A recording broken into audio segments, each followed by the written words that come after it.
Hello my dear friends, this is Adarsh and welcome to Adarsh research centre. आज हम बात करने वाले हैं यूपी पॉलिटेक्निक के 5th सेमेस्टर में पढ़ाए जाने वाले subject renewable source of energy के सेकंड चैप्टर के बारे में। सेकंड चैप्टर जो कि सोलर एनर्जी पर बेस्ड है, पूरी तरीके से सोलर एनर्जी पर बेस्ड है। तो हम पहले बात कर लेते हैं इंट्रोडक्शन के बारे में, यानी कि सोलर एनर्जी क्या है उसके बारे में बात करते हैं। हमारी सौर प्रणाली में सभी ऊर्जाओं का स्रोत सूर्य ही है। सारी एनर्जी जितनी हम लोग यूज करते हैं वो सूर्य से ही आती है। ठीक है, सूर्य में ऊर्जा का उत्पादन नाभिकीय संलयन से होता है। भाई जब सूर्य में जो ऊर्जा भाई एनर्जी आती है वो कहाँ से आती है? एक रिएक्शन होती है न्यूक्लियर फिजन नाम की, जिसे नाभिकीय संलयन कहते हैं हिंदी में। ठीक है, इसके द्वारा ऊर्जा उत्पन्न होती है। कैसे उत्पन्न होती है आगे आपको बताते हैं। यह ऊर्जा सूर्य से सभी दिशाओं में निकलती है और जब एनर्जी रिलीज होती है वो उसका सारी दिशाओं में निकलती है और इस ऊर्जा का बहुत कम भाग पृथ्वी पर पहुंच पाता है। इसका बहुत कम भाग पृथ्वी पर पहुंचता है। नाभिकीय संलयन में हाइड्रोजन के 2 परमाणु आपस में मिलकर हीलियम परमाणु बनाते हैं और ऊर्जा का उत्सर्जन करते हैं। भाई नाभिकीय संलयन अभिक्रिया आपने 12th में पढ़ी होगी। यह है एक नाभिकीय संलयन अभिक्रिया, यानी कि न्यूक्लियर फिजन रिएक्शन। इसमें क्या है कि जो सूर्य है, सूर्य में हाइड्रोजन बहुत अधिक मात्रा में उपस्थित है। तो हाइड्रोजन के अणु परस्पर मिलकर हीलियम बनाते हैं, यानी कि एक हाइड्रोजन प्लस एक हाइड्रोजन, यानी कि टोटल 2 हाइड्रोजन के परमाणु मिलकर क्या हीलियम परमाणु बनाते हैं, जिसके कारण 4 MeV ऊर्जा उत्पन्न होती है एक रिएक्शन में। यानी कि जब 2 हाइड्रोजन के परमाणु मिलते हैं और एक हीलियम का परमाणु बनता है तो 4 MeV यानी कि 4 मेगा इलेक्ट्रॉन वोल्ट ऊर्जा उत्सर्जित होती है। ठीक, अब हम बात करते हैं सूर्य की संरचना के बारे में। भाई देखो, सूर्य बाहर से देखने में तो एक आग का गोला लगता है, ठीक है, लेकिन इसके अंदर बहुत बड़ी साइंस है। इसमें जो ऊर्जा होती है ना वो नाभिकीय संलयन से जनरेट होती है, यानी कि न्यूक्लियर फिजन से होती है, जैसा कि मैंने बताया, रिएक्शन भी आपको बताई। इसमें कुछ लेयर्स होती हैं भाई। इसमें मुख्य रूप से 7 लेयर्स होती हैं। एक होती है कोर, जो कि मध्य भाग में होती है, सॉलिड। ठीक है, कोर उसे कहते हैं, यानी कि बीच का, बीचों बीच का स्थान। ठीक है, उसका बाद होता है रेडिएशन जोन। ठीक है, उसका रेडिएशन जोन होता है। फिर कन्वेंशन जोन होता है, उसका बाद फोटोस्फीयर होता है, फिर क्रोमोस्फीयर होता है, फिर उसके बाद रिवर्सिंग लेयर होता है, उसके बाद क्रोमोस्फीयर होता है, उसके बाद कोरोना होता है। ठीक है, यहाँ पर आपको दिखाई नहीं दे रहा होगा स्पष्ट तरीके से, इसलिए मैंने आगे इसको लिख रखा है।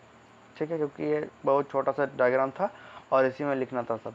ये जो लेयर्स है ना, इसके बारे में मैंने अगले जो स्लाइडर्स पर बताया है, लेकिन चित्र ये बनेगा।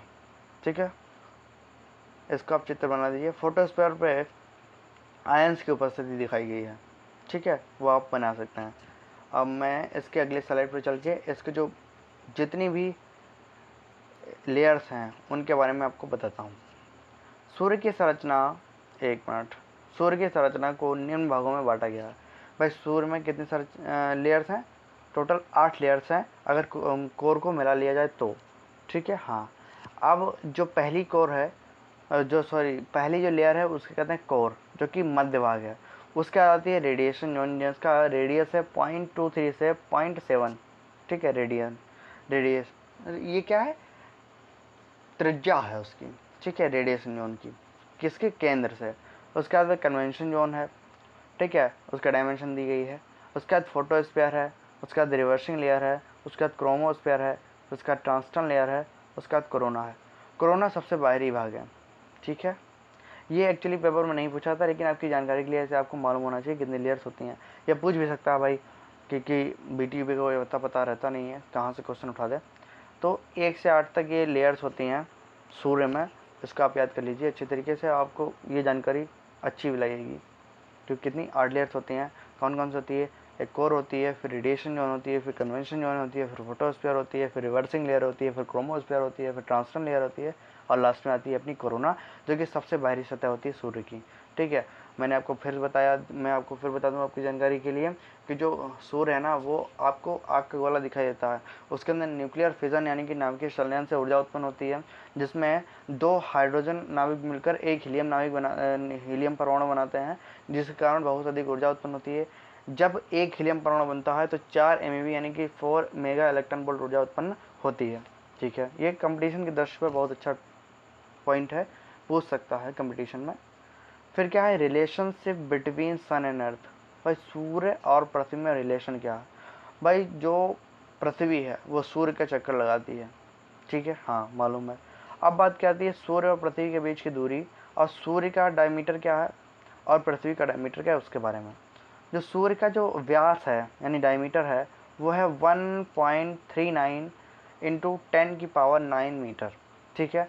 और जो पृथ्वी है उसका जो डायमीटर है वो है 12,800 मीटर, या फिर जो त्रिज्या की बात करें तो 6400 किलोमीटर है इसकी त्रिज्या। और जो दोनों के बीच की दूरी है वह है 1.495 गुणे 10⁻11 मीटर, यह ऐसे आप कह सकते हैं 15 करोड़ किलोमीटर, ठीक है। इस चित्र को आप बना सकते हैं। उसके बाद इसमें कुछ पॉइंट्स नीचे लिखे गए हैं इसी के बारे में। पहला पॉइंट क्या है, सूर्य और पृथ्वी के बीच की दूरी 1.495 गुणे 10⁻11 मीटर या 15 करोड़ किलोमीटर लगभग होती है। यहाँ पे आप लगभग लगाएंगे जब आप 15 करोड़ किलोमीटर पढ़ेंगे तो, वरना एक्यूरेट जो आंसर है वो क्या है 1.495 गुणे 10⁻11 मीटर। उसके बाद क्या, सूर्य का व्यास 1.39 गुणे 10⁹ मीटर होता है, ठीक है। उसके बाद पृथ्वी का व्यास 12,800 किलोमीटर होता है, या आप इसे 6400 किलोमीटर कहते हैं। एक्चुअली रुक जाइए, यहाँ पर ये क्या किलोमीटर है, 12, यहाँ पर जो है ये 12,800 किलोमीटर है, मीटर नहीं है, ठीक है, किलोमीटर होती है। उसके बाद फिर क्या है, पृथ्वी सूर्य के दीर्घ वृत्ताकार परिक्रमा करती है, दीर्घ वृत्ताकार रूप में पृथ्वी का जो पृथ्वी है वो सूर्य की परिक्रमा करती है, ना कि सूर्य पृथ्वी की परिक्रमा करता है। इस बात को हम नोटिस कर लें कि सूर्य पृथ्वी की परिक्रमा नहीं करता बल्कि पृथ्वी सूर्य की परिक्रमा करती है। ये आपको जानकारी मालूम होगी, फिलहाल मैं बता दूं, कुछ लोगों को नहीं मालूम होती है भाई, ठीक है। फिर उसके बाद अगले स्लाइड पर चलते हैं भाई। तो कोई भी डाउट हो आप लोगों को तो आप कमेंट कर सकते हैं। नीचे एक व्हाट्सएप लिंक दी गई है, उस पर आप क्लिक करके जो इलेक्ट्रिकल इंजीनियरिंग 5th सेमेस्टर का ग्रुप मैंने बनाया है उसमें आप ऐड हो जाइए और आप डायरेक्ट मैसेज उसमें छोड़ सकते हैं, जो भी आपकी प्रॉब्लम होगी उसे सॉल्व कराया जाएगा। अब हम बात करते हैं फंडामेंटल हीट ट्रांसफ़र या मेथड ऑफ हीट ट्रांसफ़र। वो क्या होता है भाई, मैंने पहले भी पढ़ा है और आपने भी पढ़ा होगा निश्चित रूप से, कि चालकता यानी कि कंडक्शन, संवहन और विकिरण, यानी कि ऊष्मा एक स्थान से जब दूसरे स्थान से पहुंचती है तो या तो चालकता यानी कि ठोसों में चालकता के कारण पहुंचती है, द्रव में संवहन के कारण पहुंचती है और गैसों में विकिरण के कारण पहुंचती है, ठीक है। लेकिन ये क्यों पढ़ रहे हैं हम, बात तो वो मेन है, ठीक है। ये क्यों पढ़ रहे हैं, क्योंकि इसी चैप्टर में आगे आपको सूर्य की ऊर्जा का यूटिलाइजेशन अर्थात उपयोग कैसे किया गया उसके बारे में बताया गया। आपको विभिन्न प्रकार के सोलर एनर्जी कलेक्टर के बारे में बताया गया। ऐसे कलेक्टर जो सूर्य से आने वाली ऊष्मा अर्थात एनर्जी को कलेक्ट करने का काम करते हैं, एकत्रित करने का काम करते हैं, उन्हें सोलर एनर्जी कलेक्टर कहा जाता है और वो आपके सिलेबस में इसी चैप्टर में आगे आपको पढ़ाए जाएंगे। तो हम मेथड्स की बात करते हैं, जैसे कि सूर्य से पृथ्वी तक यानी कलेक्टर तक जो ऊर्जा आती है वो किसके कारण आती है, विकिरण द्वारा आती है। उसके बाद क्या होता है वो सब चीज़ें आपको बताएंगे। पहले हम इनकी डिफिनेशन की बात कर लेते हैं। चालकता क्या होती है, कंडक्शन। इस विधि में ऊर्जा का स्थानांतरण एक गर्म वस्तु से दूसरी ठंडी वस्तु के संपर्क में आने पर होता है। ठोस पदार्थों में ऊष्मा का हस्तांतरण इसी विधि से होता है। भाई जब एक गर्म वस्तु दूसरी ठंडी वस्तु के संपर्क में आती है तो ऊर्जा का स्थान, देखो आप सीधी से बताइए, एक पानी में आप ऊपर से पानी नीचे डालिए, आप ऊपर से पानी छोड़ दीजिए, मान लीजिए ऐसा मान लेते हैं, तो पानी क्या ऊपर से नीचे आएगा, कम से ज़्यादा की ओर तो जाएगा नहीं, ज़्यादा से कम की ओर आएगा, ठीक है। तो इसी प्रकार से क्या है, ऊर्जा जो है ना ठंडी वस्तु की ओर जाती है, गर्म वस्तु है ठंडी की वस्तु की ओर, और मुख्य रूप से ठोसों में चालन यानी कि कंडक्शन के द्वारा ऊर्जा का हस्तांतरण होता है, ठीक है। अब किस संवहन क्या है, इस विधि में ऊर्जा का स्थानांतरण कणों के एक स्थान से दूसरे स्थान पर जाने से होता है। इस विधि से ऊर्जा का हस्तांतरण द्रवों में व गैसों में होता है। भाई द्रवों एवं गैसों में इसके कारण ऊर्जा का हस्तांतरण होता है संवहन द्वारा। इसमें क्या होता है, एक कण दूसरे ओर जाता है और उसके चारों ओर के कणों को क्या करता है, अपनी ऊर्जा को स्थानांतरित करता है या अपनी ऊर्जा को इक्विवेलेंट बांटता है, जिसके कारण ऊर्जा का स्थानांतरण होता रहता है। आप ठोस का अगर बात करें चालकता कंडक्शन के बारे में, तो आपने 7th में 8th में या 10th में आपने एक प्रैक्टिकल देखा होगा कि एक स्केल पट्टी लोहे की आप ले लीजिए और यहाँ पर जो मोमबत्ती होती है ना उसको चिपका दीजिए, यहाँ पर चिपका दीजिए और यहाँ से उसको गर्म करना शुरू कीजिए, किसको, स्केल को। और जैसे जैसे स्केल गर्म होगी ऊर्जा का क्या होगा, स्थानांतरण होगा, किसके द्वारा, कंडक्शन के द्वारा। तो ऊर्जा यहाँ जब आएगी, यहाँ हीट पहुँच जाएगी तो ये क्या होगा, गर्मी के कारण ये जो मोम जो है पिघल जाएगा और ये नीचे गिर जाएगी। उसी प्रकार से ज़्यादा गर्म हो जाएगा तो ये गिर जाएगी। तो हीट ट्रांसफ़र इसमें हो रहा है किसके द्वारा? ठोसों में चालन के द्वारा यानी कंडक्शन के द्वारा। संवहन यानी कि गैसों में और द्रवों में संवहन के कारण ऊर्जा का स्थानांतरण होता है। ठीक है, इसमें क्या होता है, कण के एक स्थान से दूसरे स्थान पर जाने से ऐसा होता है। फिर हम बात करते हैं रेडिएशन अर्थात विकिरण की। तो इसका सबसे अच्छा उदाहरण है सूर्य से पृथ्वी तक ऊर्जा का अंतरण। ठीक है, हाँ, इस विधि में ऊष्मा का स्थानांतरण करने के लिए किसी माध्यम की आवश्यकता नहीं होती। ये आश्चर्यजनक तरीका है भाई कि माध्यम की आवश्यकता ही नहीं होती है। जैसे सूर्य विकिरण द्वारा पृथ्वी तक ऊष्मा अंतरण, यानी कि सूर्य की जो ऊर्जा है वो पृथ्वी तक बिना किसी माध्यम को गर्म किए सीधे पृथ्वी पर प्राप्त होती है। इस चीज़ को आप पढ़ेंगे आपके 6th सेमेस्टर में एक सब्जेक्ट है UEE। ठीक है, यूटिलाइजेशन ऑफ इलेक्ट्रिकल एनर्जी। ये बहुत ही इंटरेस्टिंग सब्जेक्ट है भाई, ऐसे पढ़ने में वास्तव में मज़ा आता है। और एक है EDD सेकंड सब्जेक्ट, जिसकी क्लासेस आपको यूट्यूब पे नहीं मिलेंगी। एक सर हैं रोहित आरब सर, जिन्होंने मुझे पढ़ाया है। ठीक है, वही पढ़ाते हैं, वो भी सब्सक्रिप्शन लेके पढ़ाते हैं। ठीक, तो भाई EDD सेकंड में पढ़ाऊँगा, आप लोग मुझसे जुड़े रहें, आपको लाभ मिलेगा निश्चित रूप से। तो आप बात हो गई यहाँ पर रेडिएशन की। तो रेडिएशन से ऊर्जा का स्थानांतरण होता है मुख्य रूप से सूर्य से पृथ्वी तक ऊर्जा का जो अंतरण होता है वही होता है। और जो सूर्य से ऊर्जा आती है वो बिना माध्यम को गर्म किए सीधे पृथ्वी पर प्राप्त होती है। यह भी एक फैक्ट है। फिर हम बात कर लेते हैं भाई सोलर ऊर्जा संग्राही यानी कि सोलर एनर्जी कलेक्टर के बारे में। यानी कि सोलर एनर्जी कलेक्टर क्या होता है, तो हम बात करते हैं सोलर कलेक्टर। यानी कि सोलर एनर्जी कलेक्टर एक ऐसी युक्ति है जो सोलर रेडिएशन को यानी कि सौर विकिरण को कलेक्ट करती है यानी कि एकत्रित करती है और इस ऊर्जा को द्रव में स्थानांतरित कर दिया जाता है। भाई इस ऊर्जा को द्रव में स्थानांतरित करो या फिर तुम खाना बनाने के काम में ले लो या फिर भाई हम बिजली बनाने में ले लें। ठीक है, तो कलेक्टर का मतलब सूर्य से आने वाली ऊर्जा को कलेक्ट करना। यहाँ पे हमने बताया है कि भाई एक द्रव को स्थानांतरित की जाती है इसकी ऊर्जा। कलेक्टर की सतह को इस प्रकार डिज़ाइन किया जाता है कि सतह सोलर रेडिएशन को अधिक से अधिक अवशोषित करे तथा कम से कम उत्सर्जित करे। उत्सर्जित करने का मुख्य रूप से मतलब यही है कि रिफ्लेक्ट करे, कम से कम रिफ्लेक्ट करे और मैक्सिमम रूप से अवशोषित करे। ऐसे कहते नहीं है क्या कि इफ़िशेंसी सबसे ज़्यादा हो लेकिन लॉसेस बहुत कम हो। तो वही इसका मेन उद्देश्य यही रहता है कलेक्टर का कि जो सूर्य से आने वाली ऊर्जा है यानी जो रेडिएशन है, जो विकिरण है, उसका अधिक से अधिक भाग क्या हो, कलेक्ट कर लिया जाए, एकत्रित कर लिया जाए और कम से कम भाग रिफ्लेक्ट हो जाए। इससे क्या होता है कि किसी दीवार पर जब प्रकाश पड़ता है तो कुछ भाग जो है क्या होता है, अवशोषित कर लिया जाता है और बाकी शेष भाग क्या हो जाता है, विवर्तित हो जाता है या फिर रिफ्लेक्ट हो जाता है। ठीक है, इसी प्रकार से जो सोलर एनर्जी कलेक्टर होता है उसका उद्देश्य क्या होता है कि मैक्सिमम रूप से अवशोषित करे और कम से कम रिफ्लेक्ट करे या फिर उत्सर्जित करे। अब हम बात कर लेते हैं भाई अगले स्लाइड पर जाकर कि भाई क्लासिफिकेशन सोलर एनर्जी कलेक्टर का कैसे होता है उसके बारे में। ठीक, तो भाई classification of solar energy collector.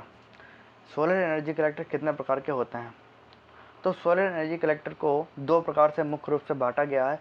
एक है concentrating type solar energy collector, एक है non concentrating type solar energy collector. अब concentrating type solar energy collector क्या होता है, non concentrating type solar energy collector क्या होता है, इसे मैं डिटेल में तो अभी नहीं बता सकता क्योंकि इसके सब अलग अलग टॉपिक्स के बारे में डिटेल्ड मैं आपको आगे वीडियो बना के, लेकिन मैं आपको ओवरव्यू देता हूँ। Concentrating type solar energy collector का मतलब क्या है, किसी एक पॉइंट या किसी एक पाइप की सतह पर सूर्य की विकिरणों को रिफ्लेक्शन किसी भी तरीके से रिफ्लेक्ट करके इस पर एकत्रित करना। एक पॉइंट पर एकत्रित करना वो भी कंसंट्रेटिंग है, एक पाइप के ऊपर एकत्रित करना, यहाँ पर यहाँ पर यहाँ पर यहाँ पर ऐसे विभिन्न बिंदुओं पर एकत्रित करना क्या है, कंसंट्रेटिंग है। एक निश्चित उद्देश्य पर कंसंट्रेट करना, कहते नहीं है क्या, एक पॉइंट पर कंसंट्रेट कर देना वो भी है कंसंट्रेटिंग टाइप। एक पाइप की सतह पर कंसंट्रेट करना वो भी है concentrating type solar energy collector. ठीक है, अब क्या है non concentrating type solar energy collector. जो non concentrating type solar energy collector है उसमें हम क्या करते हैं, कंसंट्रेट अर्थात एक केंद्र पर या एक पर्टिकुलर स्थान पर प्रकाश किरणों को या प्रकाश विकिरणों को हम केंद्रित नहीं करते हैं।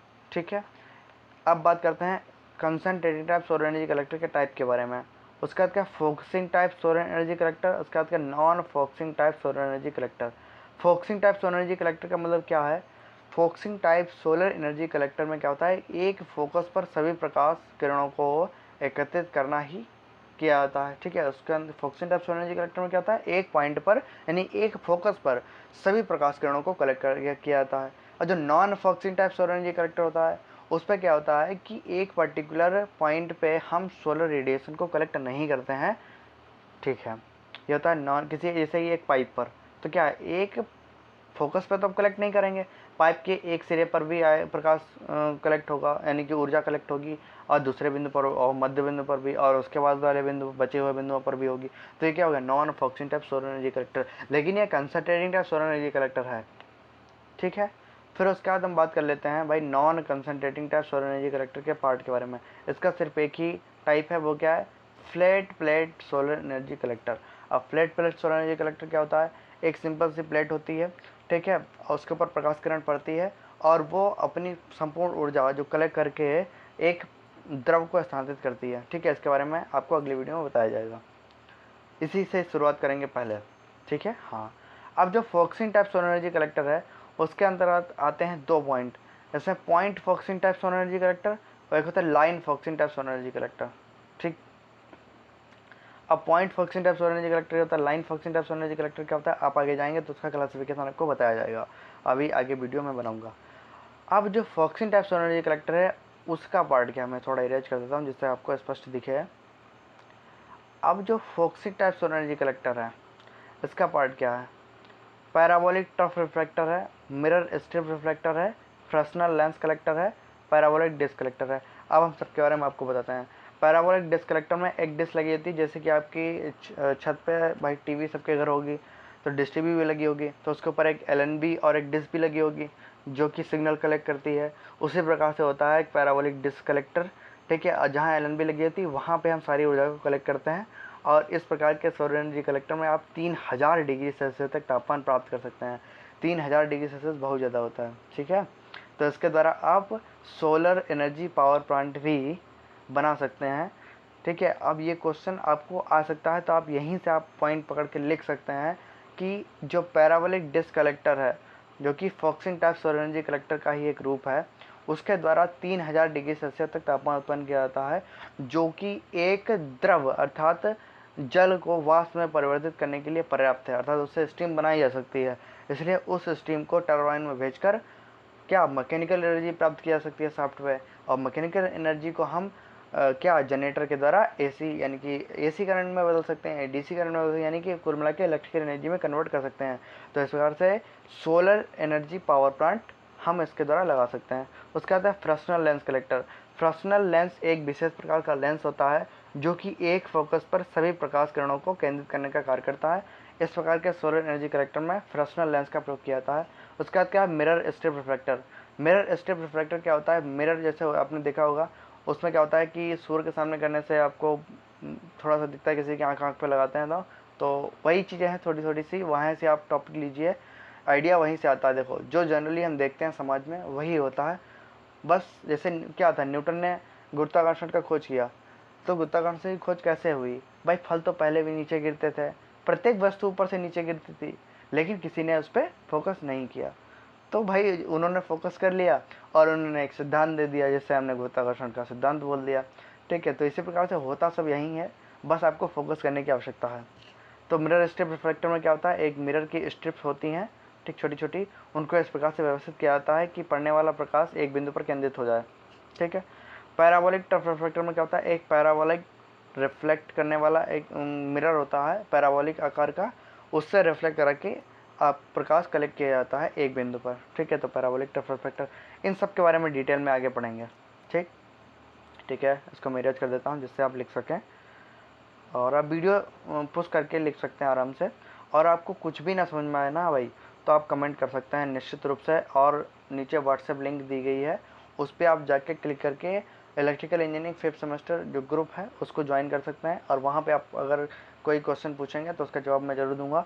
अगर वो वहाँ एक्सप्लेन करने वाला नहीं होगा तो उसके लिए एक पर्टिकुलर वीडियो बना दूंगा मैं। ठीक है, अब हम बात करते हैं non focusing type solar energy collector के बारे में। इसके 2 पार्ट होते हैं, एक होता है flat plate collector with plane reflector, यानी कि इसमें क्या होता है, एक फ्लैट प्लेट यानी कि एक समान सतह वाली प्लेट होती है जो कि कलेक्टर का कार्य करती है, ठीक है, विद प्लेन रिफ्लेक्टर। और साइड में शीशे, आपके घर में जैसे शीशा होता है ना, प्लेन रिफ्लेक्ट करने वाला होता है, वही प्लेन रिफ्लेक्टर है भाई। उसको इधर उधर लगा दिया जाता है, बीच में फ्लैट प्लेट होती है जो कि कलेक्ट करने का कार्य करती है। इसी प्रकार के कलेक्टर को कहते हैं flat plate collector with plane reflector, ठीक है। फिर उसका दूसरा है कंपाउंड पैराबोलिक कंसंट्रेटर, ठीक है। कंपाउंड पैराबोलिक आकार का ये भी होता है, ठीक है, इसके बारे में भी डिटेल में बताएंगे। तो भाई ये वीडियो आपको अच्छी लगी होगी, आशा करते हैं। अगली वीडियो में हम बात करेंगे non concentrating type solar energy collector के पार्ट, जो कि flat plate type solar energy collector, ठीक है, इसके बारे में बात करेंगे। अगले वीडियो में इसके बारे में और अदर टॉपिक्स के बारे में भी बात करेंगे। भाई अगर ये वीडियो वास्तव में आपको अच्छी लगी हो तो इसे लाइक कीजिए, अपने दोस्तों में शेयर कीजिए और मेरे इस चैनल को सब्सक्राइब कीजिए, मेरी हेल्प कीजिए, क्योंकि नया चैनल है तो आप लोगों के हेल्प से ही मेरा चैनल ग्रो हो पाएगा। अगर आप लाइक करेंगे, कमेंट करेंगे तो मुझे लगेगा कि हाँ आप लोग थोड़ा सा फोकस कर रहे हैं और मैं प्रोत्साहित हूँगा इसी तरीके की अच्छी अच्छी वीडियो बनाने को।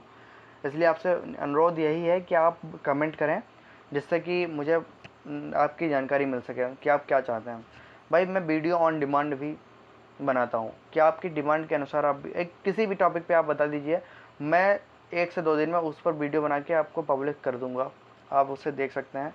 फिलहाल नीचे जो व्हाट्सएप लिंक है उसे आप ज्वाइन कर सकते हैं और वहाँ से आप कमेंट करके, चैट करके मुझसे बात कर सकते हैं, लेकिन डायरेक्टली कॉल मत कीजिएगा, क्योंकि मुझे भी तैयारी अपनी करनी होती है और वीडियो भी बनानी होती है भाई। तो मैंने सारा कुछ बता दिया है, कुछ छूटा नहीं है भाई। वीडियो देखने के लिए धन्यवाद भाई। लाइक करो, शेयर करो, सब्सक्राइब करो, यही कहना है आपसे। धन्यवाद।